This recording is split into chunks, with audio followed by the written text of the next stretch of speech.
আমি পিছনে ভাই আজ ভোট ভোট আপনি ভোট দিয়েছেন কিনা এই দিকটি কেমন দেখছেন? Good normal. তবে আমার কেন মনে হচ্ছে ভোটারের সংখ্যাটা মানে যেরকম প্রেশার থাকা উচিত ছিল এই প্রেশারটা একটু কম আছে। এইবার দেখা যাচ্ছে গতবার একটা মানে অনেক বেশি উৎসব ছিল, তো এবার একটু কম। এটা আমি কারণটা কি? আমি নিজেই বুঝতে পারছি না। আমি ইনক্লুসিভ আর নিজে হতাশ। এটা হচ্ছে উৎসবমুখর ব্যাপারটি নেই ঈদের কারণে নাকি অন্য কোনো মোস্ট প্রবলি যে একটা বড় একটা বন্ধ দিয়েছে হয়তো সেই জন্য সেই মানে আসা যাওয়ার যে ব্যাপারগুলো আছে সেটা একটু মনে হয় মানে সম্ভাবনা কি বেলা বাড়ার সময় 12টা-1টার পর হয়তো এটা বাড়তে পারে আশা করি। আর ভাই গতকাল হচ্ছে আপনার প্যানেল থেকে একটা যেহেতু এইটা পরবর্তীতে আমরা তো ঠিক হয়ে গেছে টাইম তো আজকে দাঁড়াতে পারবো এটা ঠিক হয়ে গেছে শুনেছি আমার জানা মতে এটা শোনার কথা। তো সেটা তারাও যদি করে যারাই করুক আমাদের ফেয়ার ইলেকশন।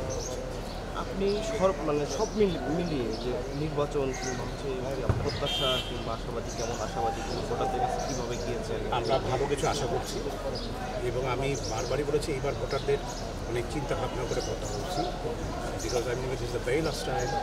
এবার যদি তারা প্রার্থী চিন্তা করতে ভুল করে আগামী দিন কিছু সুন্দর যে ব্যাপারগুলো হওয়ার কথা আছে দেখা যাবে সেই ব্যাপারটা নাও হতে পারে। তো সেই জন্য এবার যারা ভোটার আমি মনে করি মূল্যবান ভোটার তাদের কাছে আমার কথা সেইটি যে ওনারা যেন এবার ভুল না।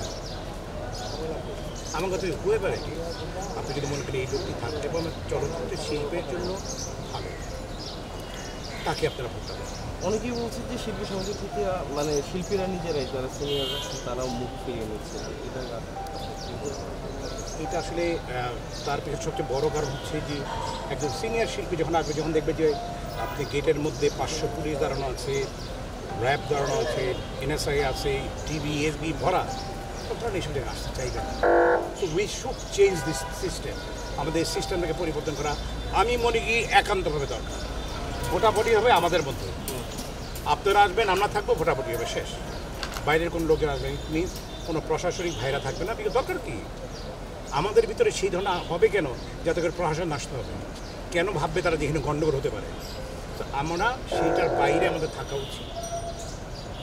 আমাদের যে ভ্রাতৃত্বের বন্ধনে সবসময় আবদ্ধ হয়েছিলাম সেইভাবে আমরা থাকতে চাই, সেইভাবেই আমরা ইলেকশন করতে চাই। বহিরাগতদের ব্যাপারে একটা অভিযোগ বহিরাগতরাও আসে এই ব্যাপারে আমি কোনো কথা বলতে রাজি না বিকজ আমি এক কথাতে শেষ করে দিয়েছি আমাদের এফডিসি ইলেকশন আমাদের মধ্যেই সীমাবদ্ধ থাকুক, এটা হচ্ছে আমার প্রত্যাশা, অন্য কেউ না আসুক।